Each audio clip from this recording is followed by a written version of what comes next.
Guys most welcome to our YouTube channel polytechnic Gurukul में आप लोगों का स्वागत है। आज आप लोगों के सामने एक न्यू वीडियो लाए हैं जिसमें आज हम पढ़ेंगे बायोलॉजी के कुछ महत्वपूर्ण MCQ question, multi choice question है जिसे हम आज बताने वाले हैं, जो सीधे सीधे आपको परीक्षा में हूबहू मिलेगा। तो आज दोस्तों बिना कुछ बात के शुरू करते हैं, इस क्वेश्चन को सॉल्व करते हैं अपने माइंड से और आप लोगों के सजेशन से देखते हैं दोस्तों इस क्वेश्चन को कैसे सॉल्व किया जाता है।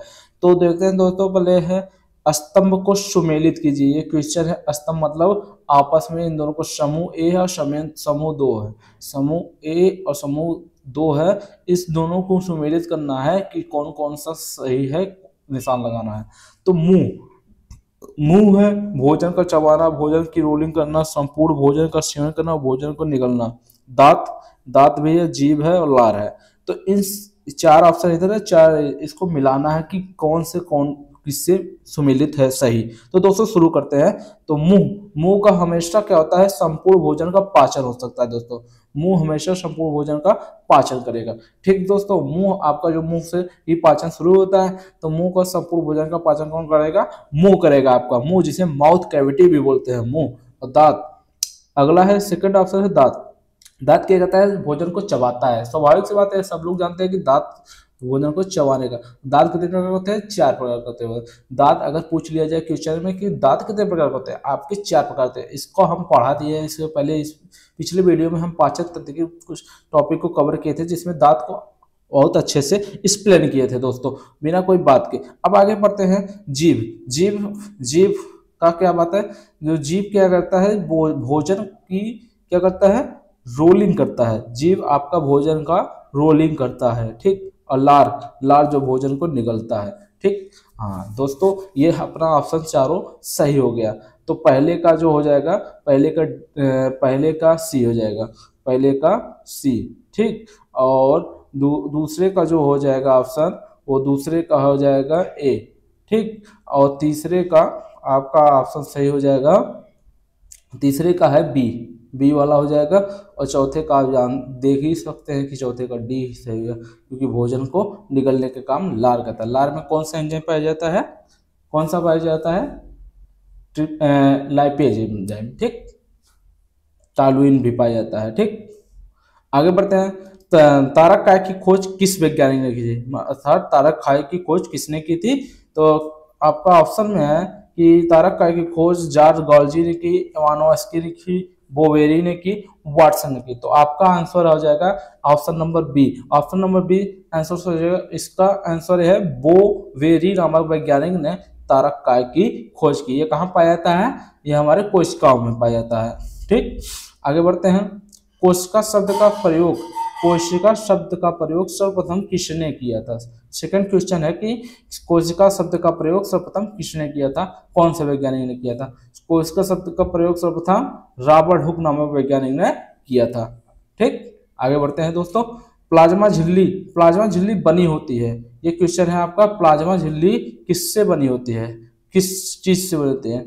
ऑप्शन है प्रोटीन, सी कार्बोहाइड्रेट से, बी लिपिड से, और डी दोनों से, मतलब ए और बी दोनों से। तो आंसर इसका हो जाएगा दोस्तों, सीधी बात, नो बकवास, डी ऑप्शन इसका आंसर हो जाएगा।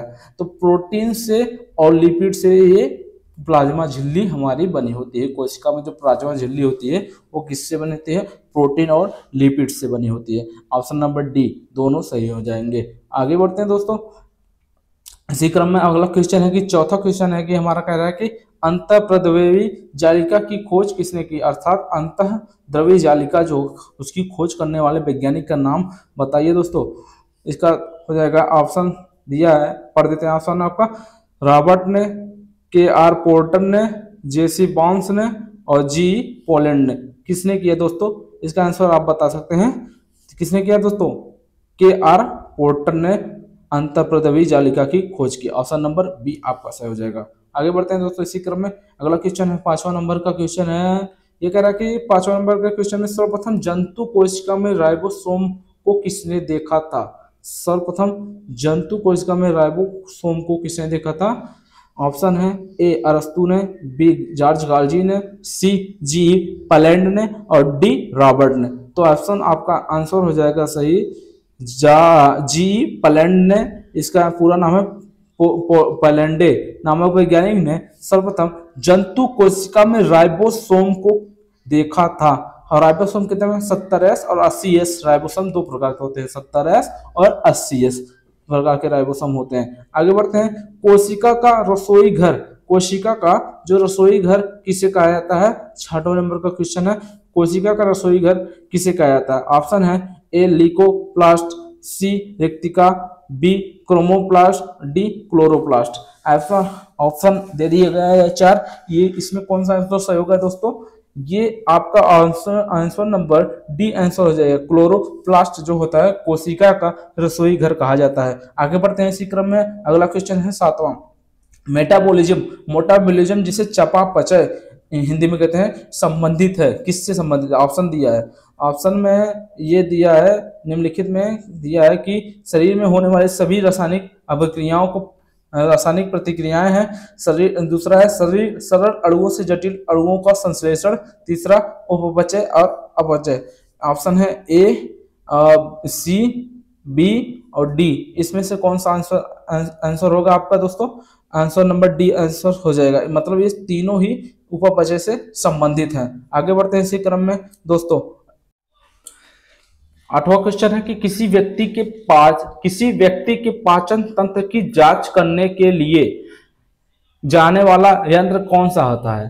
तो आंसर इसका हो जाएगा, ऑप्शन है oscilloscope, endoscope, microscope, D option है कि रेडियोग्राफ। तो आंसर आपका हो जाएगा एंडोस्कोप, ऑप्शन नंबर सी आपका सही हो जाएगा।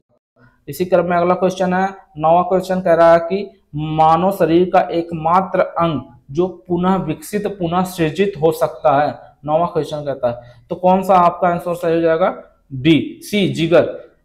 जिगर जो होता है मानव शरीर का एकमात्र अंग है जो पुनः विकसित हो सकता है। एक बार अगर कट पिट गया या कोई लीवर में सूजन आ जाती है तो उसको विकसित होने में स्वतः ही विकसित हो जाता है।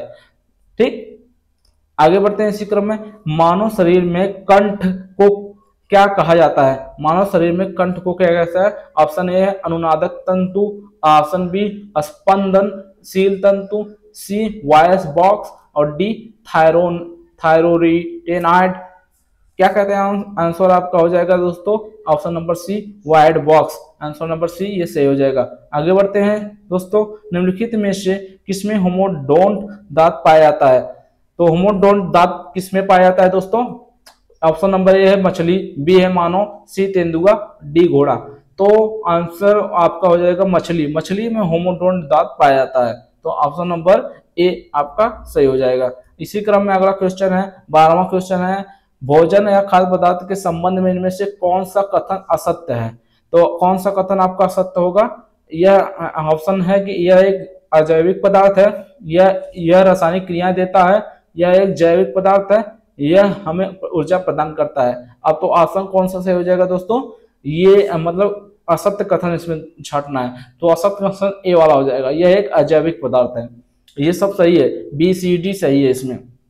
आगे बढ़ते हैं इसी क्रम में, दुग्ध प्रोटीन का पचाने वाला एंजाइम होता है, मतलब हम जो दूध पीते हैं हम उसका एंजाइम जो मतलब दूध को पचाने के लिए कौन सा एंजाइम उत्तरदायी होता है? क्वेश्चन ये कह रहा है कि दूध को पचाने के लिए कौन सा एंजाइम उत्तरदायी होता है? तो आपका एंजाइम हो जाएगा रेनिन। बहुत इंपॉर्टेंट क्वेश्चन है, काफी एग्जाम में पूछा गया है।